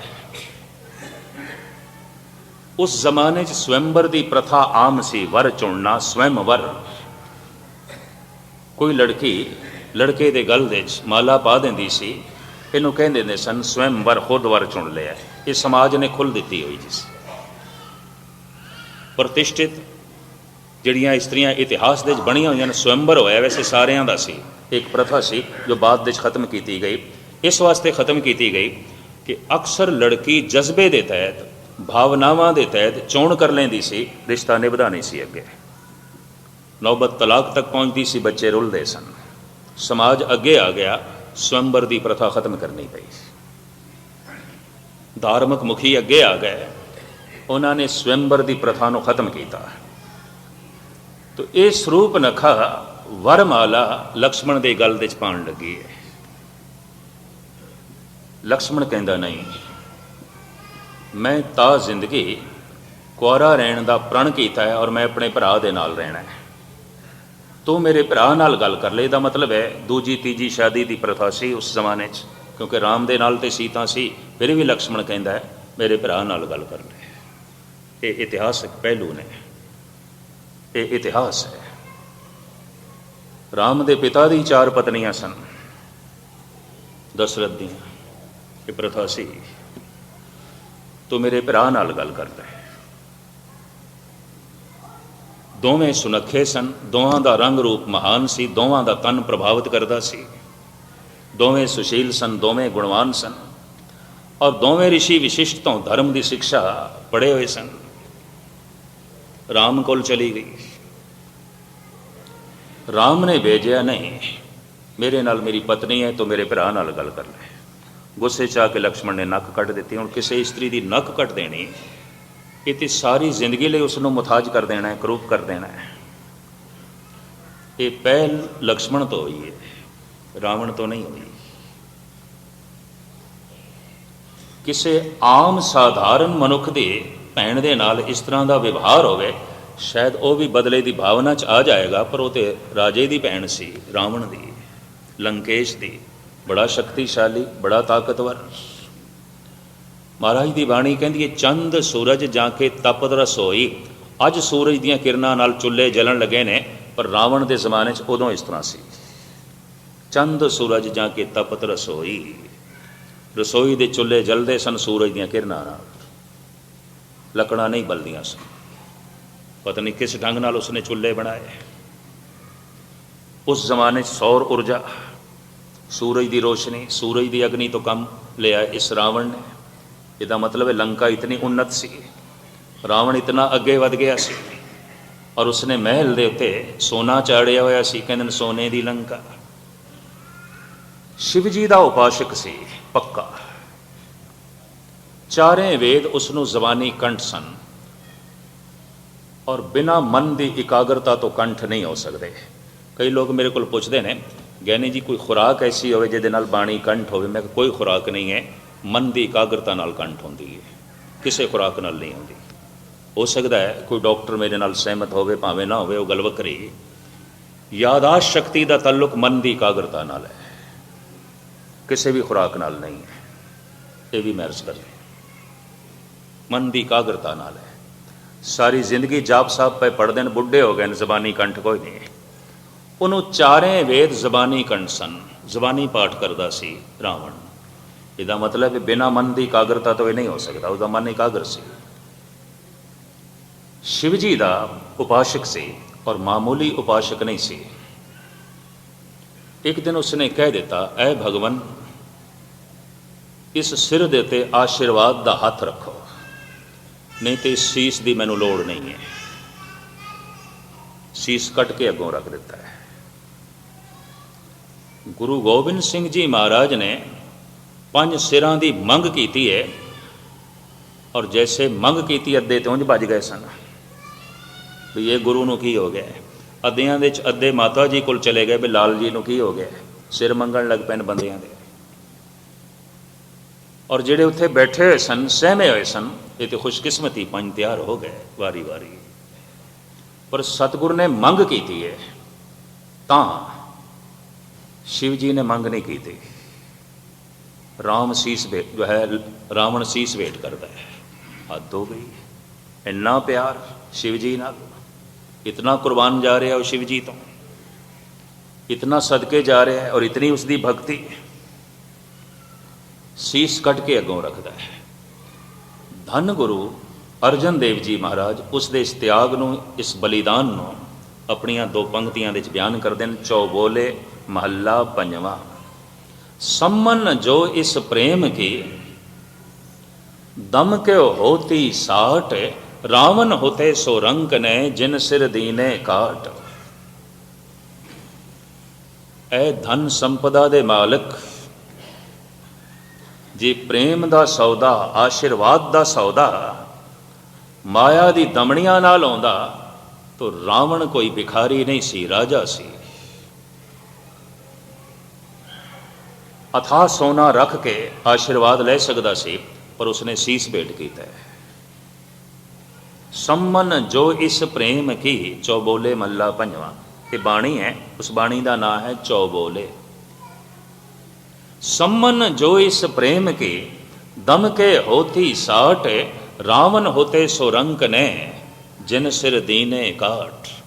रावण कोई भिखारी नहीं सी, उन्हें अपना शीस कट के अगों रखे। उन्होंने पता सी कि रब्बी पुरुषों का आशीर्वाद माया की दमड़ियां नाल नहीं मिलता। तो जे माया की दमड़ियां नाल जो आशीर्वाद दे देंदा है, उसके आशीर्वाद की भी उतनी ही कीमत है जितनी उस माया की, इस तो ज़्यादा कुछ भी नहीं है। ये भी महर्ज करते हैं, वो आशीर्वाद उतना ही है जितनी माया है, बाकी कुछ भी नहीं है, कुछ भी नहीं है। सम्मन जो इस प्रेम की, दम के होती साठ, रावण होते सो रंक ने, जिन सिर दीने काट। हुण शिव जी का आशीर्वाद प्राप्त, 4 वेद जबानी कंठ ने, महाशक्तिशाली है, बड़ा ताकतवर है। हारिया क्यों? हार दा की कारण? कहते हैं भिरा बागी हो गया। भिरा ने सारे भेद दस दिते राम नूं, विभीषण ने। भिरा बागी हो गया, भिरा गद्दार हो गया। जद भी कोई कौम हारदी है, भरावां करके हारदी है। जद भी कोई देश हारदा है, यकीन जानो अपने करके हारदा है। अक्सर सारी दुनिया के इतिहास पढ़ के देख लेना, कोई ना कोई अपने विचों रस्ता दस देंदा है, इंज हो जाता है। हिंदुस्तान दे एक कहावत मशहूर हो गई, घर का बेदी लंका डाले। सारी लंका तबाह हो गई सिर्फ विभीषण करके। रावण हार जाए सवाल ही नहीं पैदा होता। सारे राज दस दिते विभीषण ने राम नूं, इंज जित सकदा है, तो हो गई जित। मूर्छत होके रावण गिरिया है, सैकड़े बाण उसनूं शरीर दे लगे ने, खून वग रहा है। कहते राम दे मुँह आह निकल गई जैसे पश्चाताप।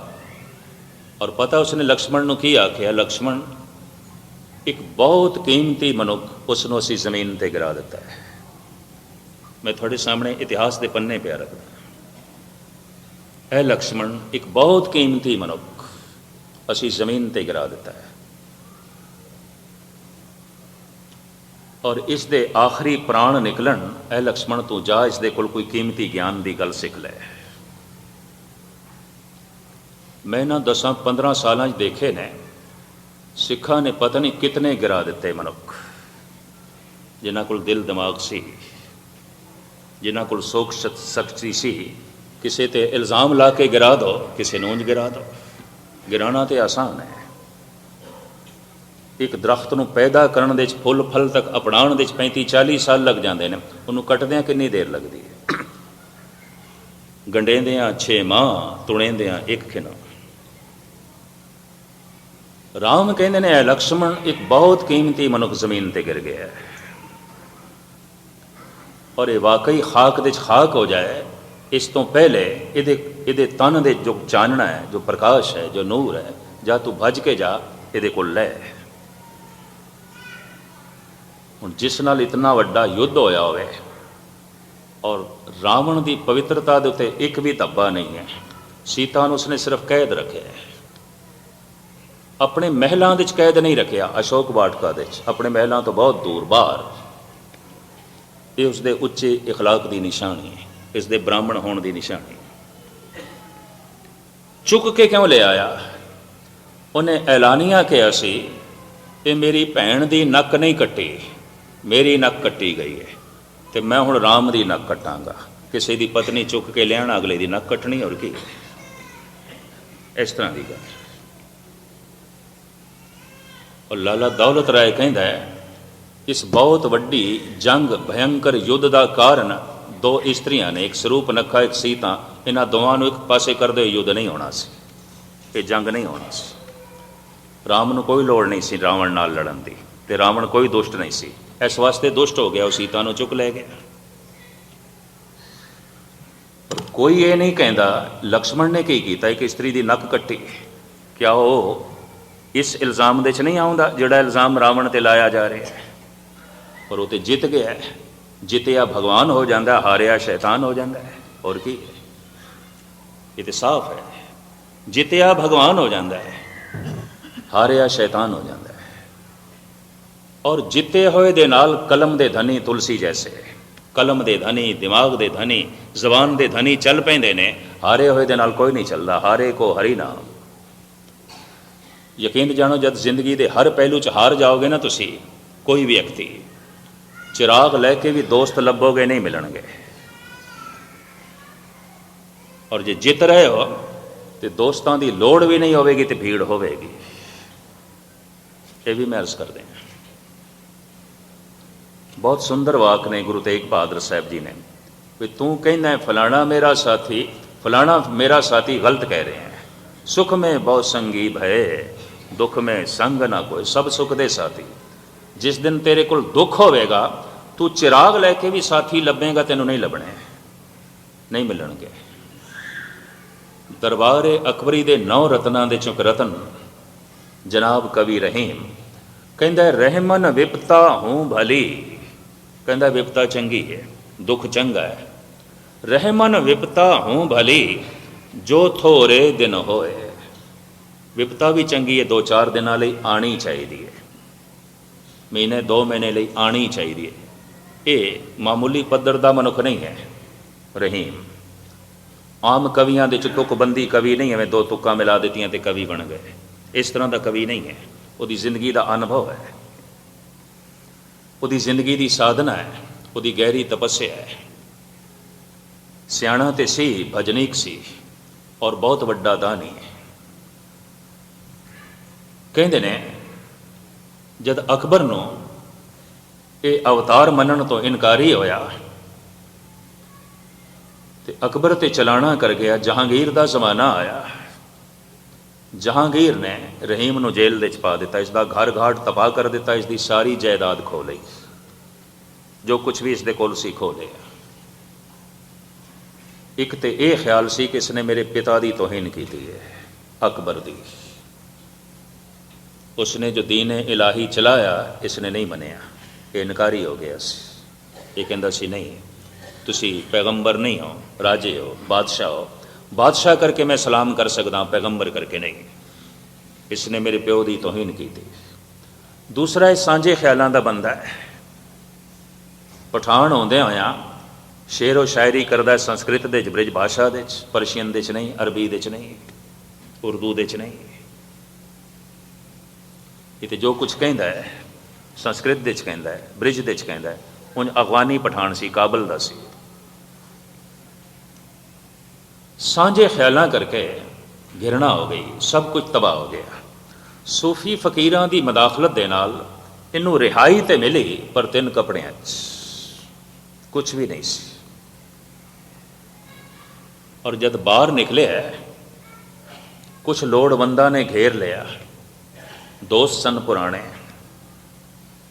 ਪਤਾ ਰਹੀਮ ਨੇ ਕੀ ਆਖਿਆ, ਯਾ ਰਹੀਮ ਦਰ ਦਰ ਫਿਰੇ, मांग मधुकरी खाए, यारो यारी छोड़ दो, अब रहीम वो ना है। मैं वो नहीं हाँ, और मैं कुछ दे नहीं सकता, मेरे हाथ ते खुद मंगते पे ने। जो मेरे को लैण की इच्छा नूं मुख रख के मेरे दोस्त बने हुए सन, मैं हाथ जोड़ के कहना मेरी दोस्ती छोड़ दो, यारो यारी छोड़ दो, अब रहीम वो ना है। मैं वो नहीं हाँ, और मेरे को कुछ भी नहीं है, मैं इन्हां हत्थां नाल कुछ भी नहीं दे सकता। इंज जद हथ कीते ते उंगल दे च अंगूठी पहनी हुई सी। एक साधु बोल पिया, रहीम जद नदी दे च पानी सुक जांदा है ते लोकी खूह खट के भी ते पानी कढ लैंदे ने। इशारा समझ गया रहीम, एक अंगूठी पहनी हुई सी, कहने लगे खूह दे च पानी है लै। इस तरह दा दानी बंदा, कोल कुछ भी नहीं, खूह दे ते पानी है लै। वो अंगूठी भी दे दी, मधुखड़ी मंगता रहा। इस तरह उसने अपनी जो है जिंदगी बतीत की थी। और इसने क्या है, हज़ारां दी भीड़ जो मेरे कोल आउंदी सी, मेरे दोस्त, मेरे हमसाए, मेरे रिश्तेदार, मेरे संबंधी, अज चिराग लैके भी नहीं लभदे। तो इसके मूँह ये बोल निकले ने, रहमन विपता हूँ भली, जो थोरे दिन होए, हित अनहित सब जगत में, जान परत सब कोए। कहंदा विपता चंगी है बशरते थोड़े दिनां लई आवे, उदों पता चल जाता है अपना कौन है ते पराया कौन है, पता चल जाता है दोस्त कौन है ते दुश्मन कौन है। और उदों ही पता चल जाता है परमात्मा तो बिना होर कोई संगी बनन नूं तैयार नहीं, ईश्वर तो बिना होर कोई साथी बनन नूं तैयार नहीं। वही साथी है, वही रहिंदा है। इस वास्ते ही शायद उसनों आख्या गया है बेआसरियां दा आसरा। जब सारे ही आसरे टुट जाते हैं तो फिर एक आसरा ही है। इस वास्ते सियाणे कहते हैं पहले तो ही उसका आसरा पकड़, ताकि जिंदगी च कदी बेआसरा होवे ही ना। उसकी टेक पकड़, उसका जो है आसरा पकड़। तो मैं अर्ज करा, हार गया रावण। कौन साथ दे? कलम दे धनी, दिमाग दे धनी, जबान दे धनी, सोचण वाले, दार्शनिक, फिलासफर, चिंतक, कवि सब हट गए। किसी ने इसके हक च नहीं लिखा दुष्ट है, शैतान है। पर सोचना चाहिए इसने क्यों किया। इसकी भैन की भी तो नक कट्टी है, तो नक कट्टण वाला कौन है? अगर सीता नूं चुक के लियाण वाला शैतान है, तो नक कट्टण वाला कौन है? और वह भी किसी स्त्री की अबला दी, और वह भी कोई बहुत बड़ा कसूर नहीं, कोई कसूर नहीं। उस जमाने की प्रथा सी, उस जमाने का रिवाज सी स्वयंवर का। वो तो वरमाला पहनाण लगी, उसकी नक कट लगी। ये तो बहुत बड़ा द्रोह है, ये तो बहुत बड़ा जुल्म है। पर नहीं आखांगे जालिम, क्योंकि जित गए ने। जो जित जाए वो भगवान हो जाता है, जो हार जाए वो शैतान हो जाता है। एक सही है, जेड़े गुण राम दे च ने उतने गुण रावण दे च भी ने। धार्मिक है राम, धार्मिक है रावण। विशिष्ट कोल पढ़े ने राम, पाठी ने अच्छे, नाम जपण वाले ने, रसिक ने, ईश्वर नूं मनण वाले ने। पर यह भी नास्तिक नहीं है, शिव जी का उपासक है। चारे वेद उसनूं जबानी कंठ ने। धार्मिक तौर पर दोहां का कोई मतभेद भी नहीं, घरेलू झगड़ा है, यह भी मैं अर्ज करते हैं। दो स्त्रियां ने एक पासे करते हुए जंग नहीं होनी सी, लाला दौलत राय ने ऐसा ही लिखे है। तो खैर मुख्तसर में अर्ज करा, राम कहते ने ऐ लक्ष्मण बड़ा कीमती मनुख जा रहा है, गिर गया है। असी जिस इंसान को जमीन पर गिराया है, ये मामूली पद्धर का नहीं है, बहुत महान इंसान है। जा इसके प्राण निकलन, इस तो पहले इसकी कुछ महानता अपनी झोली च पा ले, तू भज के जा। लक्ष्मण गया। राम जिथे निर्माणता की मूर्ति सन, हलेम सन, उत्थे लक्ष्मण की तबीयत बिल्कुल इस तो उल्ट सी, बिल्कुल राम तो उल्ट। वो जिथे शांतमई सन बिल्कुल क्रोधी सुभाव है, वो जिथे दूरदृष्ट सन इतनी गल लक्ष्मण दे च नहीं सी। ये भी मैं अर्ज कर दिया, सिर दे भार खड़े हो गए तो कह लगे ब्राह्मण देवता सुने थोड़े कोल बड़ा ज्ञान है, बड़ी समझ है, कोई कीमती गल साड़ी झोली च भी पाओ जो साड़ी जिंदगी च काम आवे। अखां खोलियां ने इस तड़प दे रावण ने, और इंज मुस्कुराया है जिमें किसी बच्चे ते किसी नादान ते। अखां मीट लियां, तड़प रहा सी बेचारा, प्राण निकल रहे सन, नहीं कुछ बोले। लक्ष्मण वापस आ गया, कहता भगवान वो तो बोलता ही नहीं, तो जब बोलता ही नहीं वो कोल की ज्ञान लईए। राम कहते पुरखा तेरे कोल वो वसफ नहीं है ज्ञान लैण दा, जिस दे कोल ज्ञान लईदा है वो सिर दे भार नहीं खड़े होईदा, जा उसके कदमां दे खड़ा हो तो हाथ जोड़ के ज्ञान की मंग कर। हुण जिस दे कदमां दे राम अपने भरा नूं खड़ा करना चाहते हैं, यकीन जानो मनुख कोई मामूली पद्धर का नहीं हो सकता, बड़ा कीमती मनुख, वक़्त का कीमती इंसान है। कदमां दे खड़ा होया लक्ष्मण और कहंदा हाथ जोड़ के, ऐ ब्राह्मण देवता, जो जिंदगी का कीमती अनुभव है इस आखिरी समय साड़ी झोली च पाओ। रावण के नेत्र खुले ने बोले, ऐ लक्ष्मण, हुण तैनूं लैण दी ढंग आया है, हुण तैनूं प्राप्त करन दा ढंग आया है। सुन, मनुख की जिंदगी दे कल कतई नहीं आउंदा, जो जरूरी काम होवे उसनूं हमेशा ही अज कर लेना चाहिए, मुलतवी नहीं करना चाहिए, कल ते नहीं सुटना चाहिए, पोस्टपोन नहीं करना चाहिए, उन्होंने मुलतवी नहीं करना चाहिए, अज ही करना चाहिए। जैसे गुरु अर्जन देव जी महाराज कहते, न बिलंब धर्मं बिलंब पापं। जो किसी जरूरी काम नूं कल ते सुट रहा है, वो जरूरी काम हो ही नहीं सकेगा, रह जाएगा। मनुख बहुत कुछ जरूरी कल ते सुटदा पे, इस तो ही पता चलता है कि बंदा खुद गैर जरूरी हो गया, कुछ भी नहीं है। ये अमृत छकण नूं कल ते सुटदा है, ये शराब पीण अज ही पीनी है, हुण ही पीनी है। ये सच बोलन नूं कल ते सुटदा है, झूठ बोलना है अज ही बोलना है, हुणे ही बोलना है। ये किसी ते दया करन नूं कल ते सुटदा है, कठोरता नाल पेश आना है, अज ही आना है, हुणे ही आना है। मनुख अक्सर जब चंगियाइयां नूं कल ते सुट देंदा है, उसकी जिंदगी च कभी चंगियाई फलीभूत भी नहीं हो सकती, नेकियां फलीभूत भी नहीं हो सकदियां।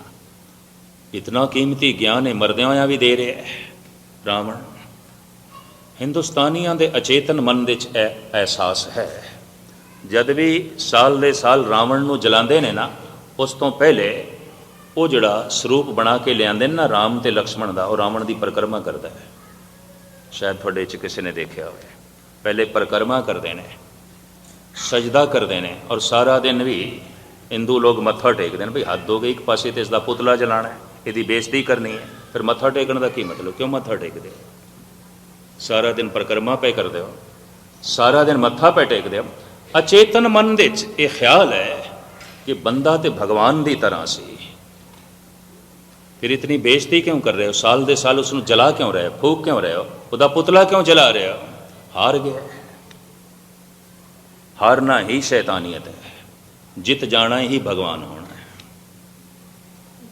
ये हकीकत है। जद भी कोई हार जाता है, संगी साथी नहीं लभदे हुंदे।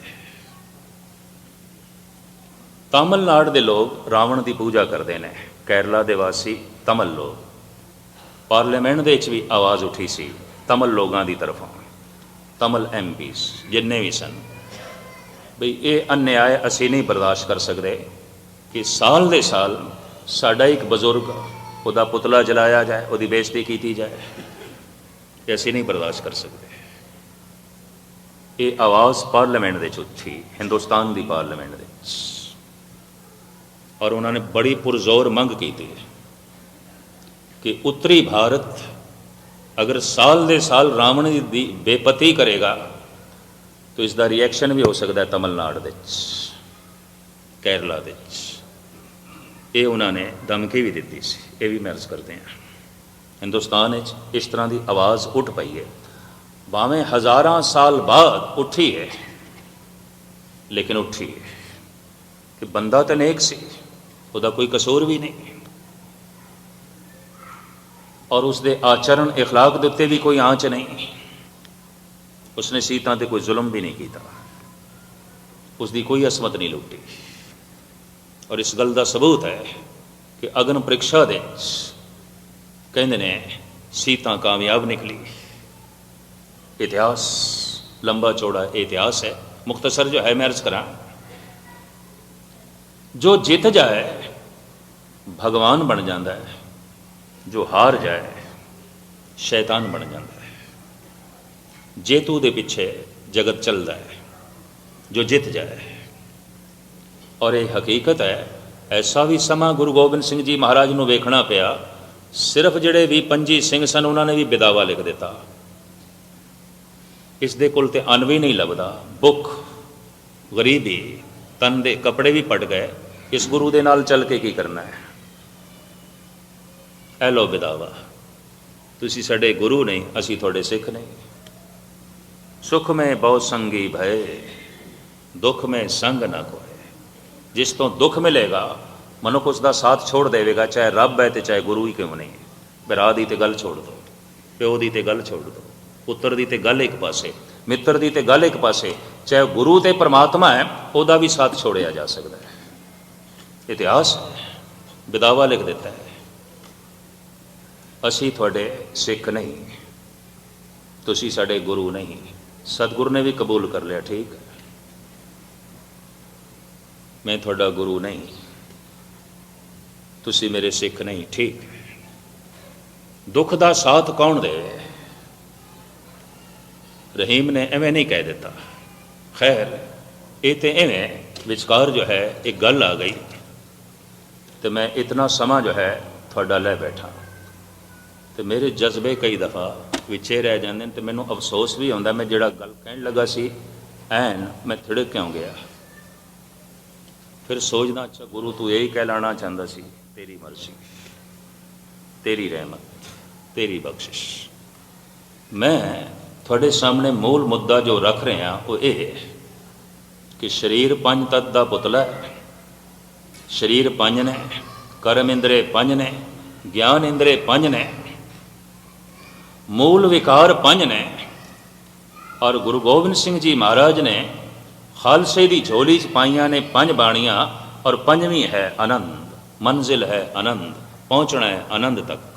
आनंद सुख नहीं है, आनंद सुख दुख तो उच्ची अवस्था है। इतनी मैं अर्ज करते हैं, आनंद कोई सुख नहीं, सुख के चक्कर च ना पैना। हर सुख परिवार तो मिल जाता है, पदार्थों तो मिल जाता है, धन तो मिल जाता है, और हर सुख के पिछे दुख खड़ा है। आनंद सुख दुख तो उच्ची अवस्था है, जप नाल प्राप्त होती है। तो मैं वायदा जरूर किया सी कि जप की विधि ते जप का ज्ञान जो गुरु ग्रंथ साहब जी महाराज दे च है, वो मैं थोड़े सामने जो है रखना है। गुरु नूं जो मंजूर सी कल तो छोड़ दें, कल फिर थोड़े सामने इस विचार नूं दोहरावांगे। आनंद भया मेरी माए, सतगुरु मैं पाया। गुरु मिल गया, आनंद मिल गया, सुख दुख तो उच्ची अवस्था मिलती किवें? जप नाल। वास्तविक जप की है? किसी एक शब्द नूं बार बार रटी जाना, रटी जाना, रटी जाना, ये जप है। विधि ढंग और इसकी अवस्था, इसकी रूपरेखा तुच्छ बुद्धि अनुसार जो कुछ दास ने पढ़िया एक पाठी की तरह पढ़ के थानू सुना देंगा। जिन्हों का अनुभव होगा उन्होंने रस आ जाएगा, और जिहड़े इस मार्ग के पांधी ने उन्होंने शायद कोई सोच समझ भी जो है मिले। एक पाठी की तरह पातशाह की बाणी दे जो कुछ लिखे है पढ़ के थोड़े सामने जो है रख देंगा। अनुभव गुरु ग्रंथ साहब का, ज्ञान गुरु नानक का, विचारां सतगुर दियाँ, ਪਾਠੀ ਆਪਾਂ ਪੜ੍ਹ ਕੇ ਤੁਹਾਨੂੰ ਜੋ ਹੈ ਸਰਵਣ ਕਰਾ ਦੇਵਾਂਗੇ। ਸਾਰਿਆਂ ਦਾ ਹਾਰਦਿਕ ਤੌਰ ਤੇ ਧੰਨਵਾਦ। ਭੁੱਲ ਚੁੱਕ ਦੀ क्षमा। ਵਾਹਿਗੁਰੂ ਜੀ ਕਾ ਖਾਲਸਾ, ਵਾਹਿਗੁਰੂ ਜੀ ਕੀ ਫਤਿਹ।